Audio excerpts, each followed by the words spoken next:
encore plus renforcé à vous d'avoir maintenu votre présence également bonjour à ceux qui vont nous regarder en replay. Alors, mon nom est Philippe Raffin, je suis vice-président de LinkUp et je vais faire à la demande générale évidemment une brève introduction de qui est LinkUp, mais rassurez-vous, rapide, c'est simplement dans le but de vous, pour ceux qui ne nous connaissent pas ou pas bien, que vous nous resituiez, que vous compreniez mieux les positions qu'on va ensuite développer. Alors, aujourd'hui, ce thème de la communication sur la RSE, on va le développer avec trois intervenants. Je serai moi l'animateur et le facilitateur. Céline Faure, qui est directrice conseil chez LinkUp. Thibaut Sartoris, qui est notre directeur de la création. Et nous avons la chance ce matin d'avoir Roxane Garcin, qui va nous aider. On va à plusieurs voix vous présenter un cas qui nous semble illustrer les principes qu'on va développer tout au long de cette présentation. Merci Roxane d'être avec nous ce matin. Tu es brand manager chez Spiribam et Spiribam, c'est un groupe alcoolier qui, entre autres, a la fameuse marque de rhum vieux, Rhum JM, dont nous parlerons plus spécifiquement. Alors, donc, deux mots, comme je disais, sur LinkUp. Pour ceux qui ne nous connaissent pas, en fait, on a deux activités complémentaires que l'on combine et que l'on combine pour créer de la valeur à partir de l'engagement des stratégies RSE des entreprises. Au passage, comme vous le notez, nous sommes agréés B Corp depuis 2020. Nous sommes entreprise à mission depuis 2021, membre du Global Compact depuis bien plus longtemps. Je me souviens plus, je crois que c'est 2017 ou 2018. Et donc, cette singularité que nous avons sur le marché de la RSE, du conseil RSE, c'est que nous avons à la fois une activité de consulting et de communication. Et c'est parce qu'une partie de notre équipe travaille sur la stratégie, les stratégies RSE de nos clients, est capable d'ouvrir le capot du moteur, rentrer dans les détails et aider à définir des feuilles de route. Donc cette connaissance assez forte de l'ingénierie de la RSE, que nous sommes capables ensuite d'avoir des stratégies de communication.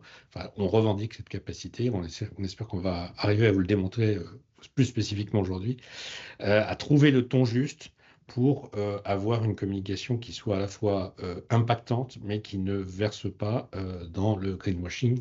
C'est ce qu'on mettait dans le titre de notre visioconférence.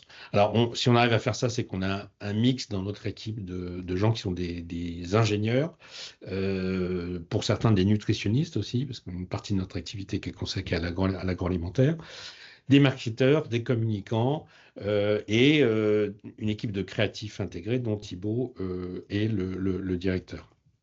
En termes de domaine d'intervention, on travaille à travers l'ensemble des secteurs d'activité, que ce soit en B2B ou en B2C, avec une empreinte assez importante dans l'agroalimentaire, mais comme vous le voyez, avec d'autres sujets aussi qui n'ont pas grand-chose à voir avec l'agroalimentaire et qui requièrent une compréhension technique à la fois du fond des stratégies RSE et donc de la manière de les communiquer.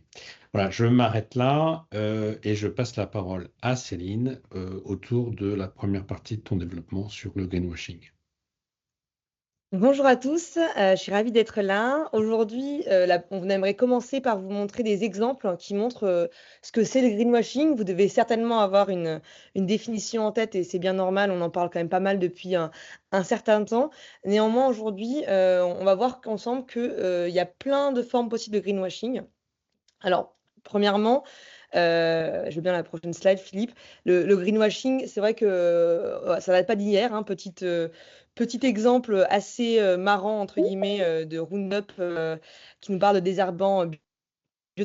Et c'est vrai que c'est vraiment cette définition-là qu'on pourrait avoir du greenwashing aujourd'hui, c'est cette utilisation d'accroches, de claims complètement disproportionnés ou beaucoup trop amélioratifs par rapport à la réalité d'un produit. Néanmoins, ce qu'on observe aujourd'hui, c'est que le greenwashing qu'on constate dans les campagnes actuelles, il est beaucoup plus protéiforme et beaucoup plus subtil que ce qu'on a pu voir auparavant, ce qui le rend d'une part plus difficile à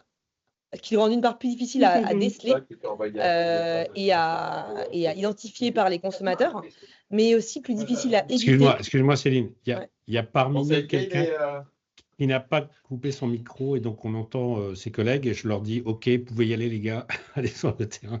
Si vous pouviez couper le micro, ce serait sympa. Merci beaucoup. Et donc, c'est vrai que ce côté très protéiforme et beaucoup plus subtil du greenwashing le rend aussi plus dur à éviter pour les entreprises qui font, et les annonceurs et les agences. Donc, voyons tout de suite un peu des exemples. Le greenwashing, c'est tout d'abord une promesse disproportionnée par rapport à la réalité des actions. Pour ça, récemment, Sanex a fait une campagne intéressante. Pardon, excuse-moi, je ne sais pas pourquoi. Ouais. Voilà, désolé.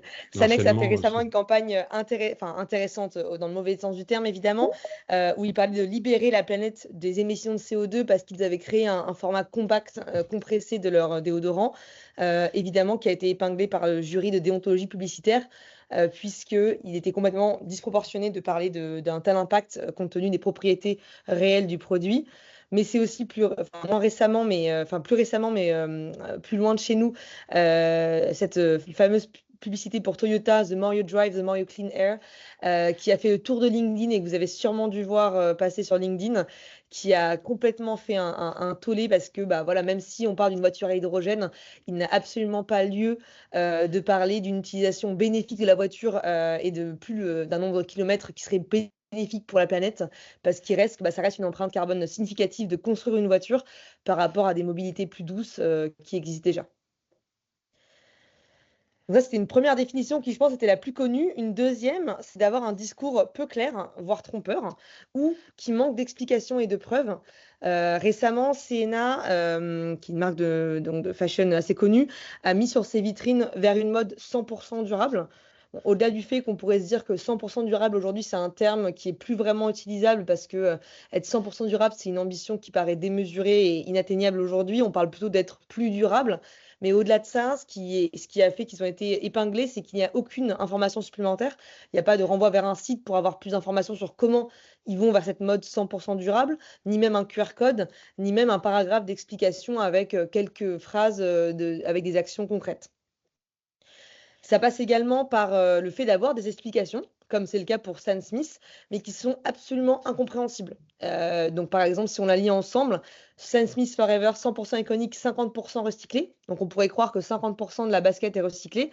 Et pourtant, quand on lit l'explication, nouvelle Stan Smith dotée d'une tige en prime green fabriquée à partir d'un minimum de 50% de matériaux recyclés, tout plastique utilisé sur le pied est recyclé.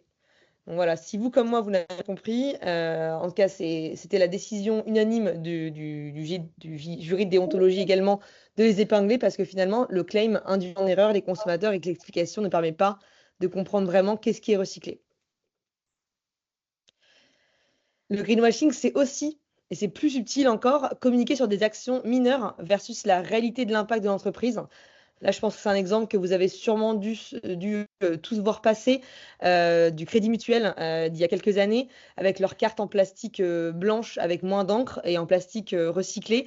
Voilà, qui a, et pour le coup, a fait vraiment aussi le tour de LinkedIn parce que on sait tous, pas besoin d'être très connaisseur pour savoir que l'impact premier d'une banque, c'est les projets qu'elle finance avec l'argent qu'elle a dans ses fonds et non pas les quelques milliers de cartes bancaires plastiques en plus qui restent 10 ans, 8 ans ou 6 ans dans les mains des usagers, quoi.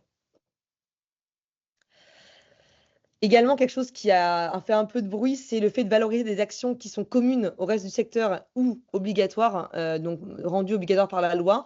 C'était le cas récemment par les fast-foods parce il y a eu l'obligation d'avoir la vaisselle réutilisable et la fin des jouets en plastique dans les menus enfants.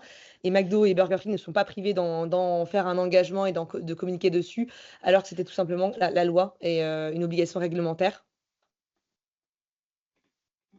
Mais c'est également, là, c'est vrai qu'on rentre dans quelque chose qui va au-delà de la communication. C'est plus une sorte de consistance, de cohérence globale des actions. le greenwashing, c'est aussi aujourd'hui mettre en valeur un engagement sans être cohérent sur le reste des actions. Donc là, par exemple, Coca-Cola qui en mars avait fait une campagne assez osée, hein, ne nous achetez pas si vous ne recyclez pas. Bon, déjà, on pourrait se dire que c'est un peu trop osé pour Coca-Cola de remettre la faute sur les consommateurs quand soi-même on ne fait pas suffisamment pour le recyclage. Et c'est d'ailleurs ce qui leur a été reproché à l'occasion des JO 2024 où ils ont reçu le prix, la médaille d'or du greenwashing, assez ironiquement à l'occasion des JO, parce qu'ils livrent des millions de bouteilles plastiques à l'occasion des JO et malgré ce qu'ils ont essayé de... Et ils ont, comment dire, mis en place des petites actions subterfuges pour faire croire qu'ils avaient pris des engagements là-dessus. Par exemple, en remplissant des gobelets consignés avec des bouteilles plastiques de petit format ou de format petit, plutôt que d'avoir des bouteilles en verre ou des gros bidons ou des choses qui pourraient être, ou des machines qui pourraient être limiter l'usage du plastique. Donc, ils ont été largement épinglés là-dessus il y a eu au moins une vingtaine d'articles dans les médias qui en parlent aujourd'hui. Enfin, le greenwashing, encore, voilà, c'est aussi quelque chose d'assez niche, mais qui commence vraiment à émerger. C'est employer des termes jugés problématiques. Et là-dessus, le terme neutre en carbone, notre neutralité carbone a été largement voilà, appréhendé par l'ADEME qui a mis en place des règles de plus en plus strictes pour utiliser cette terminologie qui est considérée comme trompeuse parce qu'en fait, c'est difficile de parler. Ça n'a pas de sens vraiment de parler de neutralité carbone à l'échelle d'un projet, d'un produit ni même d'une entreprise. On parle plus de neutralité carbone au niveau même d'un pays, mais surtout au niveau mondial. Et donc, il faudrait, pour être pas vraiment plus juste, parler de contribution à la neutralité carbone et non pas d'un produit neutre en carbone. Et donc, c'est vrai qu'aujourd'hui, l'utilisation de ce terme est très controversée et il faut amener énormément de preuves pour pouvoir l'utiliser, notamment des preuves qui vont au-delà de la compensation, qui est trop souvent quelque chose qui est utilisé par les marques pour faire valoir un produit ou quelque chose qui soit neutre en carbone. Aujourd'hui, la compensation n'est plus suffisante pour pouvoir arriver à pouvoir utiliser cette allégation. Alors oui, j'ajoute qu'il y a, en plus de ça, à la fois une réglementation française d'abord et européenne ensuite qui est passée très très récemment sur cette notion d'utilisation de en carbone qui est extrêmement restrictive et qui en effet rend très compliqué l'utilisation de ce claim. C'est pas totalement impossible, mais ça nécessite des conditions très très très compliquées. Alors, on continue avec Patagonia. Le bon élève. Oui, c'est un exemple qui pourrait être surprenant à voir dans ce bench.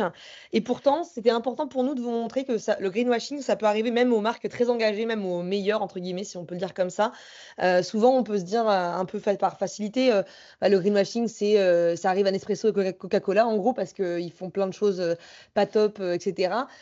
Et pourtant, en fait, le greenwashing, c'est vraiment une notion de communication, de consistance, de sincérité, de cohérence plus qu'une question d'engagement derrière. On peut être très engagé et aller sur des claims complètement trompeurs. Et, quand j'étais en agence en publicité avant de rejoindre LinkUp, j'ai pu l'observer avec des clients qui étaient extrêmement engagés, quasiment aussi bien qu'on puisse l'être, et pourtant qui par souci de vulgarisation, de simplification, de pédagogie, aller sur des claims complètement trompeurs et vraiment greenwashing malgré leurs bonnes actions derrière.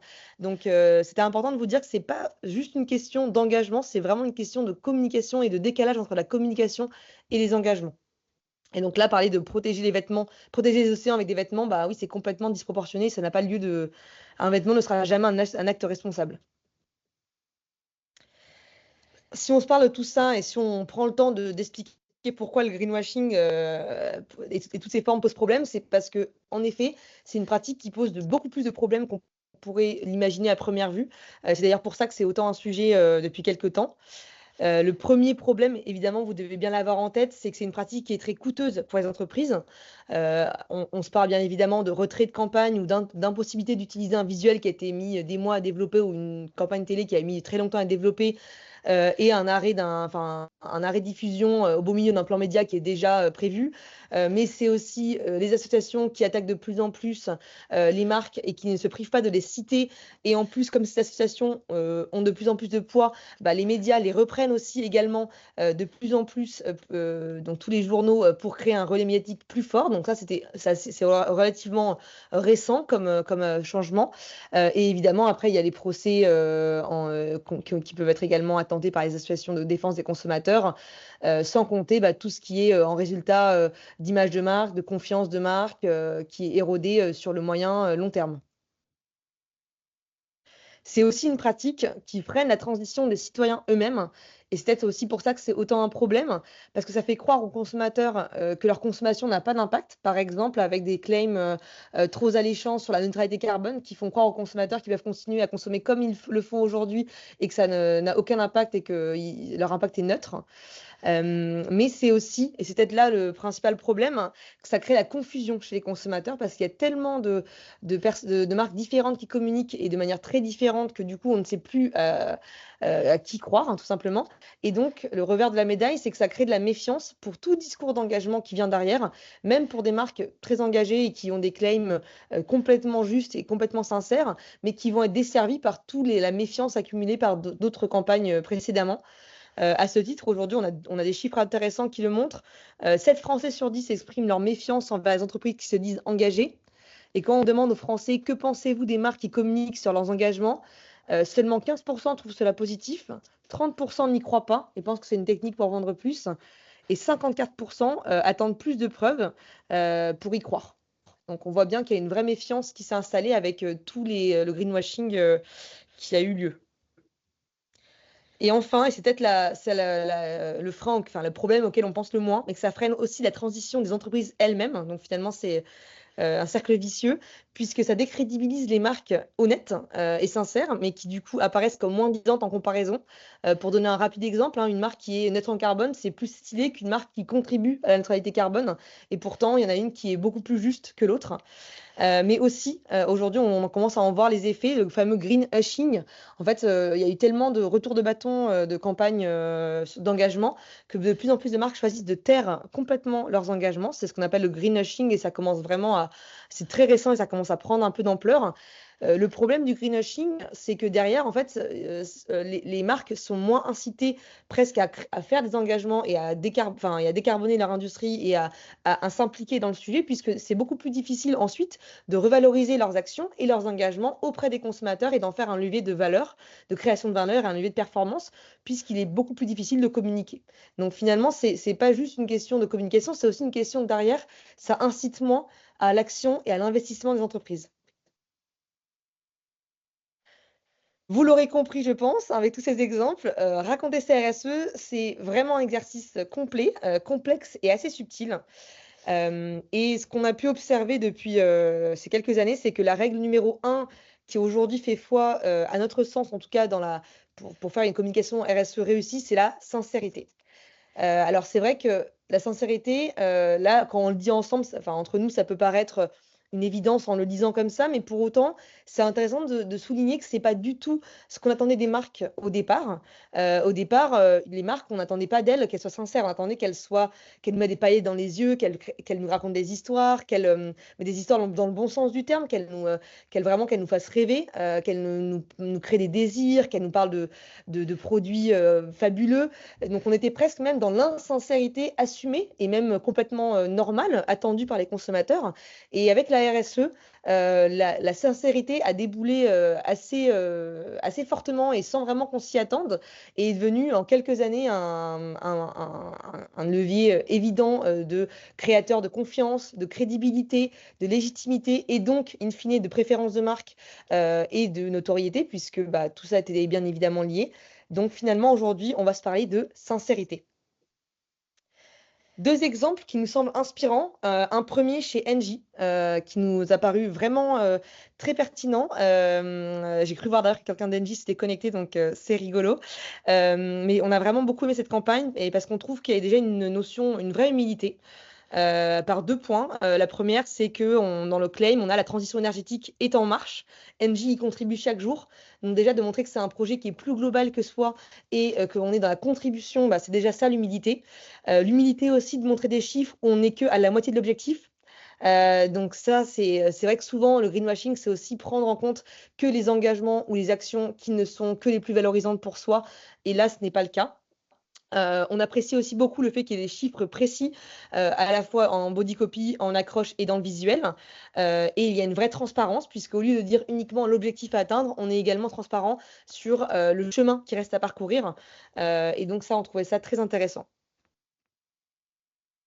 Un autre exemple, intéressant, donc trouvé, je dois vous dire à la gare Montparnasse, en prenant le train, cette barre Eat Natural qui pour nous a fait un vrai effort d'humilité et de pédagogie sur un format qui est pourtant très contraint, le packaging. On va lire ensemble. Dans notre fabrique Eat Natural, que veut-on dire par natural? Bon, virgule, déjà ça c'est intéressant.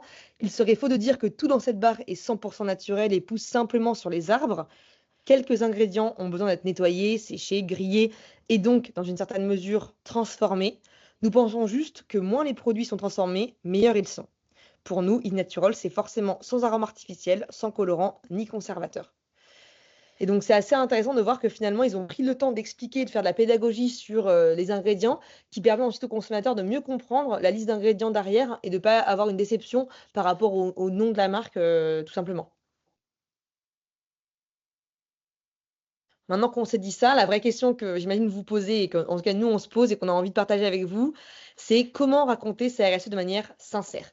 Et pour ça, je vais laisser Thibaut vous dérouler nos 3 étapes leviers qui nous semblent indispensables. Donc, je vais essayer de reprendre un petit peu notre processus depuis le départ et montrer un petit peu quelques règles qu'on s'applique.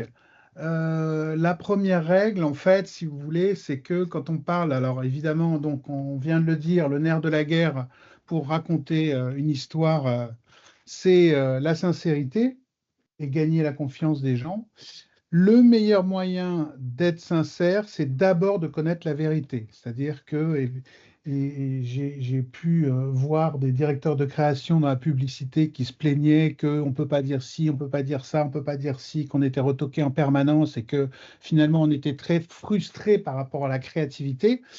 Mais justement, c'est important de connaître la vérité. Et donc, cet exercice de création dans la RSE, c'est aussi, ça nécessite de connaître vraiment les choses. Donc, qu'est-ce que c'est la réalité pour un produit aujourd'hui? Eh ben, c'est ce qui va se passer sur les ressources, sur la production, sur la partie marque et sur la partie, comment dire, toute la communication du produit et même l'usage. Donc, ça a été un petit peu vite là, les images. Donc, jusqu'à hier, et il y a même, ça devient de plus en plus rare, mais le consommateur n'avait de vision du produit que celle qui lui était offerte, c'est-à-dire le nom de la marque, son apparence, le packaging, la communication. Et si je vous donne un exemple, par exemple, le chocolat Milka, qu'est-ce que le consommateur en savait? Eh ben, c'était fait avec du lait de vache violette et puis c'était ensuite conditionné par des marmottes dans un petit chalet en Suisse, etc. Bon. Mais aujourd'hui, le consommateur, il a besoin de savoir si c'est les enfants qui ramassent le cacao en Afrique et qui se coupent les doigts, etc. De même pour la production, dans quelle mesure les produits sont transformés, et même l'usage on pourrait penser que le consommateur connaît cette partie. Finalement, il ne sait pas les quantités, quelle quantité il faut en manger avant pour pas que ce soit dangereux pour la santé. Est-ce que le produit est dangereux? Qu'est-ce qu'il arrive à ce produit en fin de vie, la gestion des déchets, etc. Donc, là, aujourd'hui, de plus en plus, il y a vraiment cette nécessité d'ouvrir des fenêtres et de montrer une réalité du produit. C'est-à-dire que c'est pas la transparence totale, mais c'est aller repérer les points essentiels, les points dangereux à améliorer, les points à communiquer, qu'on peut communiquer, et puis aussi les trous dans la raquette, c'est-à-dire tous les points un peu à améliorer. Et puis d'aller choisir tous ces éléments, de faire une stratégie de communication sur ce qu'on veut communiquer à notre, à notre public cible. Pardon. Voilà. Donc, ensuite, je repasse la parole à Céline qui va vous parler justement de tout ce travail stratégique par rapport à cette réalité du produit qu'on veut communiquer. Voilà, une fois qu'on a identifié cette réalité du produit et de la marque et de l'entreprise, il convient de solidifier la structuration du discours d'engagement. C'est vraiment l'étape intermédiaire avant de pouvoir parler de quoi que ce soit, c'est-à-dire opérer une sélection experte et exigeante des éléments saillants qui vont nous permettre d'avoir un discours très solide. Donc, vous voyez ensuite, en dessous, on a ce nuage de mots de tout ce dont vient de parler Thibaut, et ça va nous permettre de définir quelle est la vision, mission de la marque, évidemment en se basant sur celle qui est existante à la marque et à l'ADN de marque, en définir les engagements clés et les plus saillants et un plan de progrès et de quoi on va parler dans ce plan de progrès. Et point extrêmement important, c'est que cette sélection ne doit pas trahir pour autant la réalité d'engagement, c'est-à-dire que si la marque n'est pas suffisamment engagée sur certains enjeux, il va falloir quand même en parler parce qu'on peut, c'est pas une sélection qui vient masquer, être l'arbre qui cache la forêt. Bien au contraire, c'est une sélection qui vise à être représentative des enjeux majeurs de la boîte, sans toutefois être dans la transparence totale, comme l'a très bien dit Thibaut. Voilà, donc ce qui est là, on en arrive vraiment à la construction de ce récit qui va reprendre un petit peu tous les éléments de la réalité et à travers ce prisme de la vision, mission, engagement, etc., plan de progrès, on va construire cette histoire. Quand on arrive, quand on travaille pour une marque et qu'on a pris connaissance de cette marque, on trouve toujours une belle histoire, on trouve toujours une façon positive de raconter l'histoire. Moi, je me rappelle quelqu'un qui travaillait chez Lactalis et qui disait mais vous savez, moi, je ne me réveille pas le matin en me demandant comment je vais transformer mon produit, etc. Mon but, ça reste malgré tout d'avoir un produit plus pratique, qu'on peut consommer, qu'on peut garder 15 jours dans son frigo, etc., etc. Voilà. Il y a toujours une belle façon de raconter les histoires. Donc, cette histoire, elle va d'abord trouver un tronc commun, un fil rouge, un concept fédérateur auquel on va donner un nom, auquel on va donner une identité parfois, une identité cohérente avec la communication déjà qui se fait sur des produits ou pour des entreprises. Et puis ensuite, ça va devenir un manifeste qui va être un récit synthétisé. Et puis, ça va donner lieu à faire un film aspirationnel qui va raconter cette histoire avec le plus de franchise possible. Ensuite, on aura dégagé des piliers d'engagement et de contenu sur laquelle on va commencer à être plus précis avec toujours des films, des brochures, enfin des choses comme ça. Et puis, à un troisième stade, on va avoir des formats plus courts ou des formats plus pédagogiques destinés aux réseaux sociaux. Ces outils vont être à base de témoignages, je l'ai dit déjà, oui, être plus pédagogiques, etc. Et enfin, on a une quatrième stade qui est un petit peu la canopée de l'arbre, où doit être présente sur l'ensemble de nos informations des preuves. Voilà, donc des preuves, on va les avoir on peut les retrouver sur des sites, sur des fact sheets, on va mettre des QR codes sur les produits, etc. C'est-à-dire que, voilà, on n'avance pas quelque chose sans pouvoir le prouver facilement. Voilà. Ensuite, après cette partie théorique, il faut passer à l'exécution. Et là, on va être sur quelque chose de beaucoup plus fin. On a évidemment deux règles de base qu'on retrouve évidemment dans la publicité et dans la communication, qui sont la singularité, c'est-à-dire que la communication qu'on va faire soit vraiment propriétaire du produit. On va pas, on sait tous que c'est un peu inefficace de dire que tout le monde dise la même chose. Et puis, un autre moyen aussi d'être remarquable dans le bon sens, c'est l'émotion, qui sont un petit peu le sel et le poivre du message, c'est-à-dire que ça soit drôle, que ça soit émouvant, que ça soit choquant, voilà, c'est l'émotion qui va rendre le message efficace. Donc, dans la communication RSE, on rajoute deux règles très importantes dont on vient de parler. C'est la réalité, et ça, c'est quelque chose de frustrant souvent pour les créatifs, de montrer la réalité, de ne plus faire réaliser des décors, etc. Mais il faut absolument montrer les choses quelque part telles qu'elles sont, même si on va voir, elles sont mises en scène.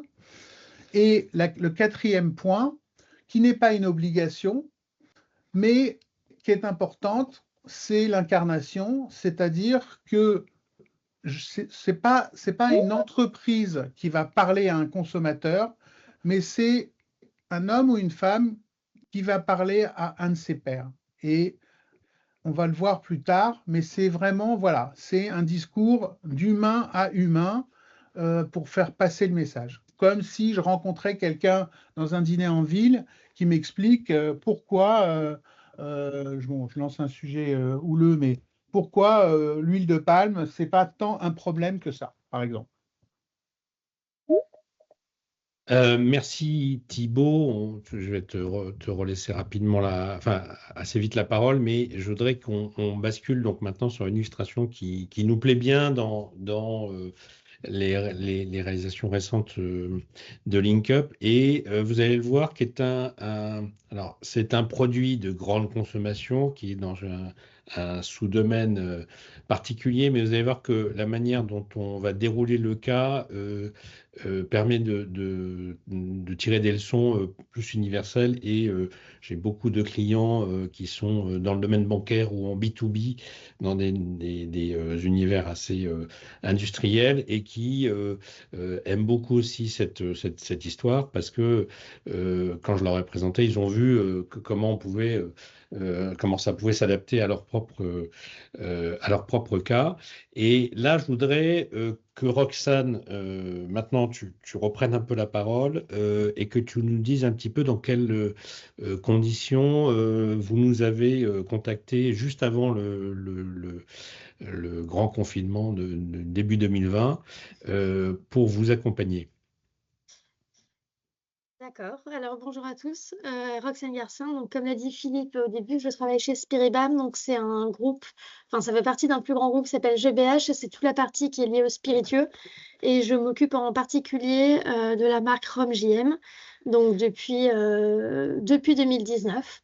Et en fait, c'est d'ailleurs en 2019 qu'on était à un salon qui s'appelle le Whisky Live, où il y a toute une partie liée au rhum, où notre directeur général, Grégoire Gueden, présentait la distillerie, donc à un groupe qui s'était inscrit en conférence.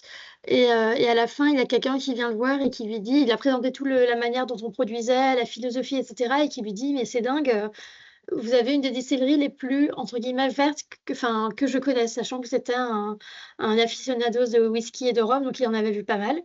Et à partir de ce moment-là, Grégoire s'est posé la question, et s'est dit, c'est vrai que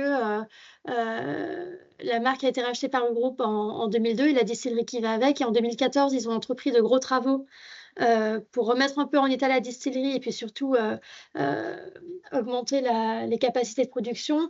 Et à chaque fois qu'il a fallu faire un choix de matériel ou quoi que ce soit pour améliorer la distillerie, les actionnaires ont toujours dit, ça coûte peut-être un peu plus cher, mais prend le plus avancé en normes écologiques, parce qu'on y viendra, et puis que dans tous les cas, vu où est située la distillerie, il faut qu'on protège tout ce qui est autour de nous. Et donc, ça a été fait. Et dès 2014, on a changé la chaudière, les moulins, etc., toujours avec presque les meilleurs outils en termes de respect de l'environnement. Et donc, tout en sachant qu'on est une industrie, donc comme on le disait tout à l'heure, il faut rester cohérent. On sait qu'on ne sera jamais 100% durable. On reste une industrie, on fait des produits de consommation qui sont consommés d'ailleurs dans le monde. On s'est dit quand même, on a un impact limité par rapport à d'autres. Pourquoi pas le mettre en avant, et surtout, pourquoi allons essayer de savoir ce qu'on fait bien, ce qu'on peut mieux faire, et vers où il faut aller. Et c'est dans ce contexte-là qu'on a contacté LinkUp et que Grégoire a dû contacter Philippe pour commencer cette belle histoire autour de RumJM. Et du coup, Philippe, je te laisse prendre le relais. Oui, merci Roxane. Je veux juste mentionner que c'est RumJM parmi les marques de Spiriban, c'est une marque prestigieuse, mais ça reste une petite marque, et Exactement. que les CAPEX dont tu parles, notamment sur la chaudière, si je dis pas de bêtises, c'est plus de 10 millions d'euros, c'est même 12 ou 15 millions d'euros. C'est-à-dire à l'échelle de la marque, quelque chose de très très important. Nous en fait, on a donc démarré avec la partie consulting, dont je vous expliquais comment elle fonctionnait chez nous tout à l'heure. Donc on ne travaille pas avec 100% de nos clients sur les deux facettes consulting et communication, mais là en l'occurrence c'était le cas, parce que Spiribam avait vraiment le besoin d'inventorier et d'avoir un regard externe sur l'état des stratégies RSE et des pratiques RSE qui étaient menées. Ce qu'on a fait, donc en réalité pendant le confinement, on a, sur base documentaire, sur base d'interviews, on a interviewé une quinzaine de personnes à tous les niveaux. On est revenu au bout de 3 mois avec un rapport d'audit extrêmement détaillé, comme on le fait à chaque fois dans ce type de situation, pour montrer en fait où étaient les forces, où étaient les faiblesses, où étaient les trous dans la raquette. Il y avait en fait beaucoup de forces, c'était assez intéressant parce qu'y compris même ce qui nous arrive assez fréquemment, des petites pépites qui étaient, d'après nous, pas forcément valorisées à leur juste valeur, ou des potentiels qui n'étaient pas exploités. Et puis, il y avait des chemins de progrès qui n'étaient pas si compliqués à mettre en place, mais qui nécessitaient d'être mis en place. Alors, on a proposé une structuration de la stratégie RSE en 3 piliers. Un pilier terre nourricière, car la distillerie détient 75% de sa production en canne à sucre, et la production est juste à côté de la distillerie. Le reste étant provenant de la Martinique, parce que de toute façon, c'est l'obligation à la Martinique du fait du statut AOC. Donc, toutes les pratiques culturelles qu'on avait observées, sur lesquelles on avait investigué, qu'on avait investigué, rentraient dans cette d'ailleurs assez proche de ce qu'on appelle maintenant, qui a longtemps été l'agriculture de conservation, bon, qui a un peu évolué et qui s'appelle maintenant beaucoup avec des nuances complémentaires, l'agriculture régénératrice. Ensuite, un deuxième pilier sur l'économie circulaire, en fait la transformation, et un troisième pilier sur l'humain, qui est évidemment pour une petite entreprise, parce que je crois pas dire de bêtises, mais c'est une entreprise qui doit pas dépasser les 35 ou 40 personnes, qui est évidemment quelque chose de clé. Thibaut, je te relaisse la parole pour que tu nous dises maintenant, d'un point de vue créatif, comment on est passé à l'étape de la communication. Donc, alors, certains diront que trouver l'histoire qu'on va raconter pour la distillerie RumJM qui est au nord de la Martinique, etc., il y a des sujets plus compliqués. Mais vous allez voir que finalement, d'arriver à un discours sincère, c'est quelque chose d'assez subtil. Donc, on a un petit peu décrit un petit peu ce qu'on voyait sur place, c'est-à-dire un espèce de mini paradis avec cette distillerie au milieu d'une jungle, j'exagère rien, au pied d'un volcan. avec cette volonté de laisser telle quelle la nature qui l'entoure. Bon. Donc, on a trouvé ce nom de programme qui s'appelle Eden. Et puis ensuite, on s'est creusé un petit peu les méninges pour trouver un acronyme qui correspondait à ce nom Eden. Et ça nous a donné engagé pour le développement durable de nos écosystèmes et de notre nature. Et puis, on a trouvé une direction artistique et une identité qu'on pouvait développer autour de ça. Donc voilà le nom fédérateur. Ensuite, on a développé un manifeste qui nous raconte cette histoire, et puis un film aspirationnel.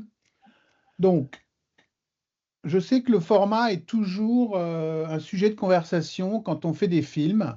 Parfois, il faut être très court, et parfois aussi, il ne faut pas s'interdire, quand on a des choses à dire, d'être un petit peu sur un format plus long. Donc là, on va vous montrer un film qui fait 4,20. Il y en a même un autre qui faisait 6 minutes. Bon, c'est un film qui s'adresse à plusieurs publics cibles, mais pour un amateur de Rome, je peux vous dire que c'est pas du tout une punition de regarder un film de 4 minutes 20. C'est même vraiment beaucoup d'informations. Et pour quelqu'un qui apprécie le produit, de retrouver toute la philosophie qui est autour de la distillerie et puis de découvrir la réalité et pas un espèce de monde sublimé, c'est quelque chose de très appréciable. Donc, juste un tout petit truc pour que vous compreniez comment le film est construit. Bon. On a imaginé qu'on faisait un documentaire parce que les choses étaient tellement exceptionnelles qu'on s'est dit il faut montrer la réalité telle qu'elle. Donc, on a choisi le documentaire. Après, un documentaire, on a fait comme si on faisait un documentaire de 20 minutes. Et puis, on va monter le film comme si ce film était la bande-annonce du documentaire.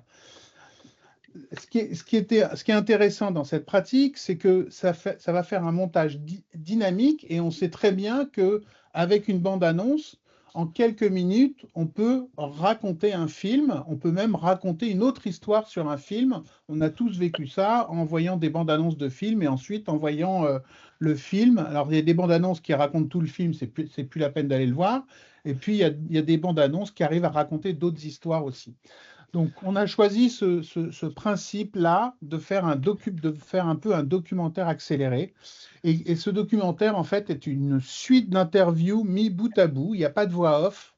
C'est uniquement les gens de la distillerie qui racontent l'histoire. Donc, on va vous passer le film.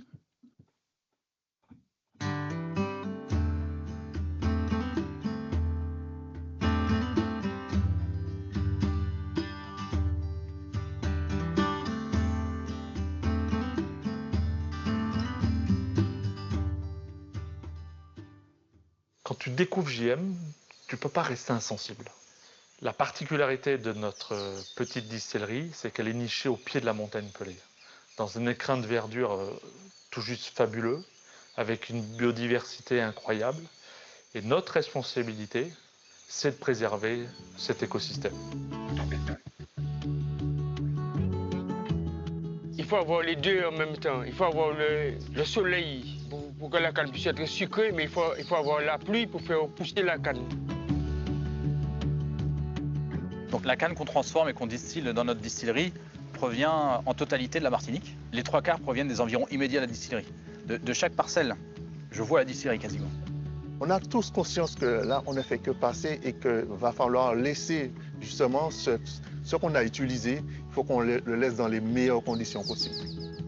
Donc en fait, tout le travail agricole qu'on fait, c'est un travail de surface.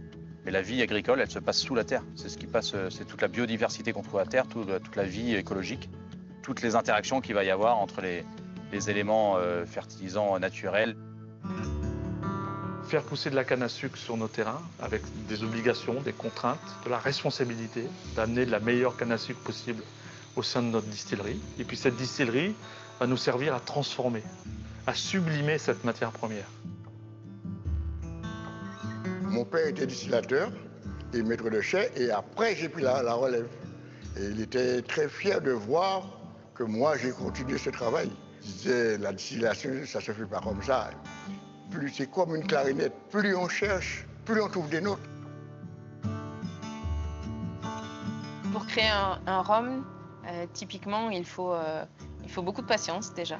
C'est un temps de vieillissement qui dure minimum 3 ans pour un rhum vieux.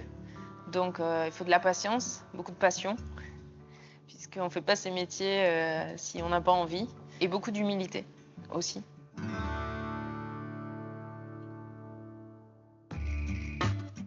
On produit du rhum, on le veut excellent, mais dans notre processus de transformation, on se doit d'être excellent de la même manière que le produit est excellent. C'est notre obligation. On a 3 déchets. La vinasse. La vinasse, c'est le déchet le plus critique, entre guillemets. La solution est simple. Donc, il s'agit d'envoyer les vinasses dans un bassin d'aération dans lequel se trouvent les bactéries. L'eau va être envoyée donc, sur des filtres plantés de végétaux. Et donc l'eau en sortant de ces filtres va être plus pure, plus propre. Le deuxième déchet, c'est la bagasse. C'est cette fibre de canne. Cette bagasse, on va en brûler une partie dans notre chaudière pour générer la vapeur. Et la deuxième partie va être soit envoyée dans une centrale de cogénération voisine pour produire l'électricité, ou soit on va pouvoir en faire un compost. Et puis le dernier déchet se situe au niveau de la chaudière, puisqu'on va piéger les cendres et on va piéger les poussières pour pouvoir restituer au sol également de la potasse de façon tout à fait naturelle. On est complètement dans une économie circulaire. Je prélève, je transforme, je produis et je redonne. L'amateur de JM, il doit avoir, je dirais, le sentiment que derrière cette bouteille, il y a des hommes et des femmes qui ont produit un produit d'excellence, mais qui est excellent dans tous les sens. Mercredi, mais j'avais organisé un truc vendredi, donc on sera avec. Tu seras pas.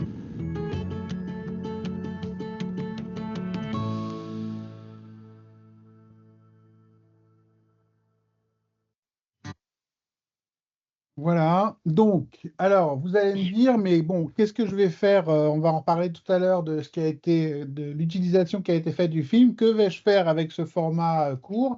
Alors, on a un principe, nous, quand on engage une production, c'est de regrouper tous les formats possibles. Et évidemment, on a ressorti des capsules pour les réseaux sociaux de ce film. Ce qui fait qu'avec, on ne raisonne pas en film, mais vraiment on raisonne en production sur lequel on va sortir un maximum ensuite d'outils différents. Donc là, ça a donné lieu à des capsules pédagogiques. On va vous en montrer une.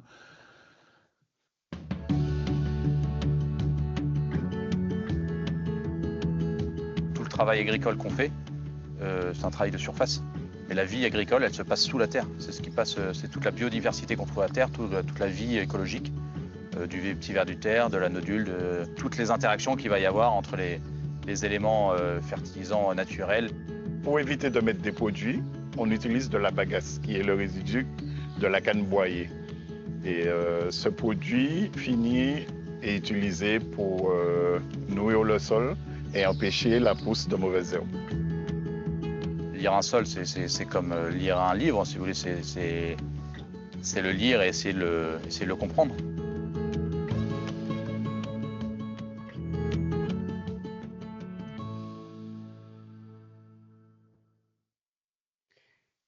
Voilà, donc sur ces formats, vous voyez qu'on est déjà un peu plus pédagogique et puis on a quand même des preuves qui sont disséminées un petit peu sur tous les outils. Je voudrais repasser la parole à Roxane. Et Roxane, si tu veux bien nous donner ton côté du vécu à la fois de la production de ces outils-là. Il y a d'autres outils derrière, on va rapidement les évoquer, mais et la déclinaison du concept Eden chez RomJM. Roxane, tu es toujours avec nous? Ah Ton oui, micro, pardon, ouais. j'étais en mute. Non, c'est un concept qui a été extrêmement bien accueilli, que ce soit en interne ou auprès de nos clients et même consommateurs. En interne, tout le monde a vraiment pris le projet à cœur et s'est imprégné de tout ça. On a d'ailleurs, chose qu'on n'avait pas, et grâce à LinkUp, on a réalisé ça. On n'avait personne vraiment dédié à la RSE chez nous. On a engagé quelqu'un du coup au sein de la distillerie qui s'occupe de ça maintenant pour faire continuer et vivre le projet, parce que l'idée, c'est que ce ne soit pas un projet qui s'arrête. Et le développement des outils, pareil, la première fois qu'on l'a tous vu, qu'on l'a visionné, on était tous un peu émus, parce que comme dit Emmanuel, le directeur, au début de la vidéo, quand on découvre GM, on ne reste pas insensible et on a ce même sentiment à chaque fois. Donc une retranscription, je dirais presque parfaite de ce qu'est la distillerie et de ce que tout le monde vit au jour le jour là-bas.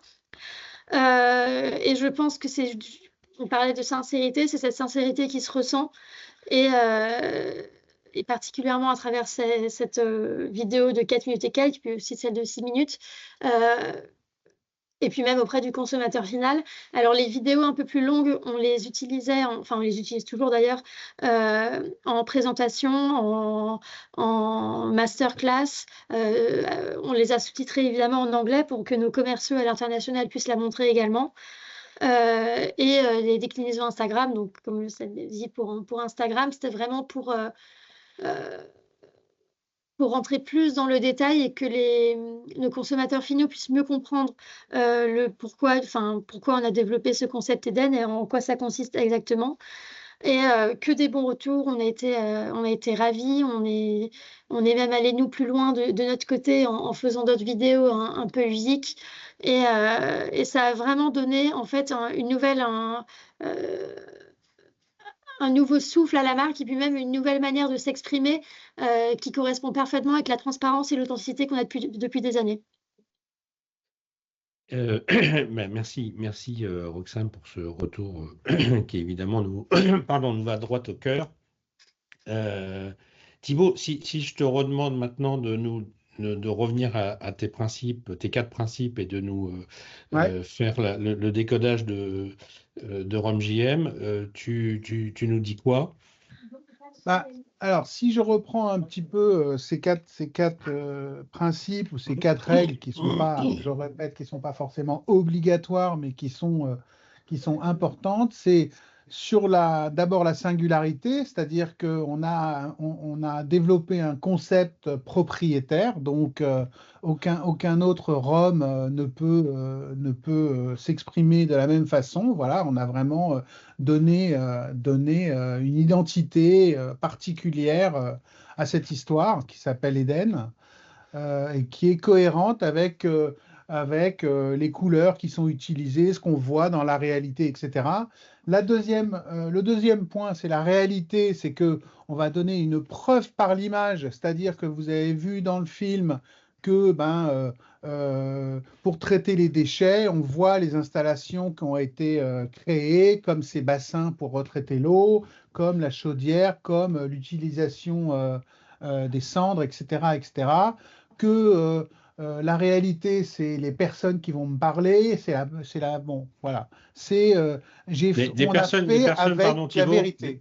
Des personnes qui, non, mais j'insiste sur le fait que c'est des personnes qui, pour la plupart, pour beaucoup, n'ont jamais parlé devant une caméra. Non, oui, évidemment. Alors, quand on arrive sur place, on a fait parler les gens qui sont passionnés. Voilà. Donc, les gens passionnés, ça peut être l'équipe agricole, hein, ça peut être aussi le directeur, ça peut être évidemment les maîtres de chais parce que c'est forcément des gens passionnés. Enfin, voilà. L'idée, c'est d'aller chercher vraiment les gens qui ont quelque chose à dire et qui le disent avec sincérité parce que c'est un discours passionné. Vraiment, c'est un discours passionné. Alors, et d'ailleurs, à ce sujet-là, il y a une petite anecdote rigolote, c'est que la toute première la toute première phrase d'Emmanuel et qui tutoie. Alors, en général, on vous voit Oui, toujours oui, dans ce genre, ouais. et qui tutoie. En fait, ça a été tourné une fois qu'on avait dit couper et qui venait, le pauvre, de subir 1 heure d'interview, qui est quelque chose, toujours un exercice compliqué. Et en fait, on a fait tourner la pellicule sans qu'il s'en rende compte. Et donc, il pensait que l'exercice était terminé et voulait apporter sa conclusion qui n'avait plus rien à voir avec le tournage. Et avec son accord, évidemment, on a décidé Oui. d'en faire l'intro. Ouais. Contrairement à Lelouch qui continue à faire tourner après la scène, nous, c'est avant la scène qu'on filme. On filme lors de discussions et finalement, on ressort beaucoup de choses de tout ce qui a été tourné avant, ce qui est prévu. Donc, et puis l'émotion, bah, c'est quelque chose de subtil, c'est d'aller d'aller faire des images du brief de l'équipe agricole à 6 heures du matin, de montrer la passion des maîtres de chais, de, de, de laisser des petites erreurs dans le discours des gens parce que c'est ça qui fait vrai, et puis c'est là où il y a de l'émotion, etc. Et de montrer dans les images, de rajouter de la musique, du violon, machin, etc. Bon, voilà, il y a tout, il y a tout, il y a tout il faut aller chercher dans la boîte tout ce qu'on peut pour mettre en avant cette émotion. Ensuite, bon, alors, c'est un concept qui a été décliné, bien sûr, sur un site internet, et puis on le voit aujourd'hui sur le site actuel de RomJM, toute la partie dédiée à Eden. Ça a été de la com interne, ça a été des relations presse, ça a été un board RSE parce que c'est toujours bien d'avoir une vision complète des différents engagements qu'on veut mettre en avant. Ça a été une infographie pour montrer un peu toute la circularité dans la fabrication du rhum. Et puis, ça a été des outils pour les réseaux sociaux, etc., etc. Donc, c'est important de pouvoir décliner ce concept Alors, sur différents outils. comme on a été tous un peu bavards, parce que je vois, il y a déjà des heures passées, et que, donc, évidemment, derrière, ces principes-là, on les décline pour nos clients dans le luxe, dans le B2B, dans l'agro, etc. Mais je voudrais donc arrêter à ce stade-là la présentation pour prendre les questions. Et encore une fois, pardon d'avoir été un peu long. Ce serait facile de dire qu'on était passionné, mais je pense qu'on est passionné. Mais on doit absolument vous laisser la parole. Donc, est-ce que, parce qu'il y a une question qui a été posée pendant la présentation, et à laquelle une de nos collaboratrices a répondu, sur notamment la notion de réglementation sur la neutralité carbone. Est-ce que quelqu'un a une question supplémentaire? Il y a une question, Philippe, dans le chat sur le fait d'avoir indiqué des chiffres ne va-t-il pas rendre le film obsolète, assez vite obsolète? Un film n'est pas destiné à, en soi, pouvoir vivre pendant 5 ou 10 ans. Maintenant, il y a énormément de situations où on peut anticiper le fait que l'évolution de chiffres, parce qu'on peut le prévoir, va nous permettre de nous adapter sur le fait que les chiffres vont peut-être pas être présentés par une personne qui est en interview, mais par contre en bandtites, et ces bandtites, on va pouvoir les faire évoluer. Et d'ailleurs, dans ce film-là, je ne crois pas dire de bêtises, personne ne cite de chiffres, à part les 3/4 de la production qui sont ce que la personne de l'amour agricole dit, mais c'est toujours le cas. Mais pour le reste, en termes de bandit, on peut faire évoluer, si on veut, les chiffres sur les mêmes images. Je ne suis pas très inquiet sur cet aspect-là. Alors, comment peut-on faire pour communiquer sur un produit qui inclut des matières recyclées alors que les autres produits de la marque n'en comportent pas encore, secteur de la lingerie? Alors, comment dire, c'est compliqué de vous donner le Moco Express en à peu près 1 minute sans connaître le détail et la big picture. J'ai juste envie de vous dire, en fait, enfin, la première réaction à cette question, mais encore une fois, avec voilà, le peu de compréhension de l'ensemble des paramètres, c'est que les consommateurs sont maintenant capables de comprendre la complexité de la transition et de l'évolution, et que non seulement ils sont capables de la comprendre, ce qui est vraiment depuis, j'ai presque envie de dire depuis le Covid, parce que le Covid nous a tellement secoué dans nos repères que les uns et les autres dans le monde entier, on a compris qu'en fait les choses étaient moins simples et linéaires qu'on le pensait, et ça s'applique aussi à la transition écologique. Et par ailleurs, les citoyens eux-mêmes sont amenés petit à petit à apporter leur contribution, et ils comprennent que c'est pas simple. Et donc ma réponse, c'est que expliquer qu'il y a un chemin et qu'on commence par une partie d'une gamme pour ensuite avoir le projet de l'étendre, mais que c'est compliqué, qu'on travaille dessus, c'est une manière, je pense, d'adresser la problématique pour ne pas verser dans, parce qu'évidemment, je pense que la référence est très claire par rapport à la sélectivité que présentait Céline par rapport au greenwashing, qui consiste à faire un effet de focus et de loupe sur un produit par rapport à toute une gamme qui ne ressemble absolument pas en termes de profil à ce produit, et de donner à penser que c'est une généralité. Donc voilà, j'espère que cette réponse donne du grain à moudre, mais surtout n'hésitez pas à revenir vers nous pour nous donner plus de contexte pour que notre échange soit un tout petit peu plus nourri. Et merci Caroline en tout cas. D'autres questions ?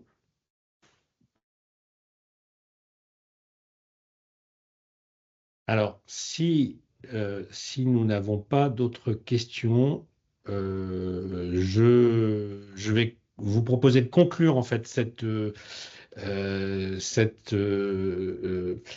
heure par un film d'1 minute qui sera notre générique de fin et qui vous présente à travers différents clients, différentes industries, et évidemment sous la forme de film, de comment faire un film, qui est un des exercices parmi d'autres, un panorama de nos expériences. Et je vous remercie du fond du cœur de nous avoir consacré cette heure-là. N'hésitez surtout pas à revenir vers nous si vous avez des questions plus spécifiques à nous poser, ou vous voulez qu'on engage un dialogue. En tout cas, un grand merci, mais restez 1 minute de plus. On fait jamais ça, mais on le tente aujourd'hui, je trouve ça rigolo. Donc, je lance, en espérant ne pas me tromper dans mes fenêtres, ce petit film de générique de fin, ici.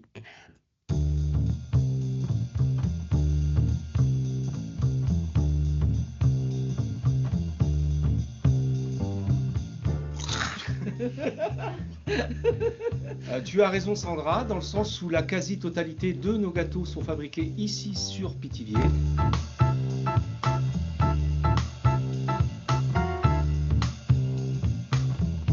C'est tout un travail, je suis fier de ça.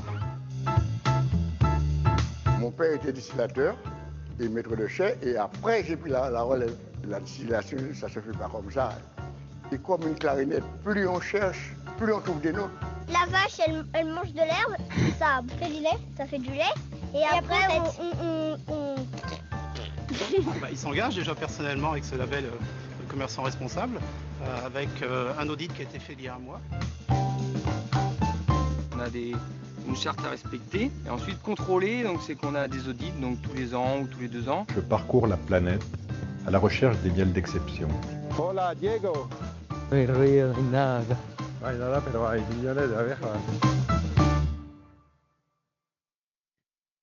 Voilà, merci beaucoup d'avoir été avec nous ce matin. Nous vous souhaitons tous les 4 une très bonne journée, et on l'espère à une prochaine fois. Au revoir.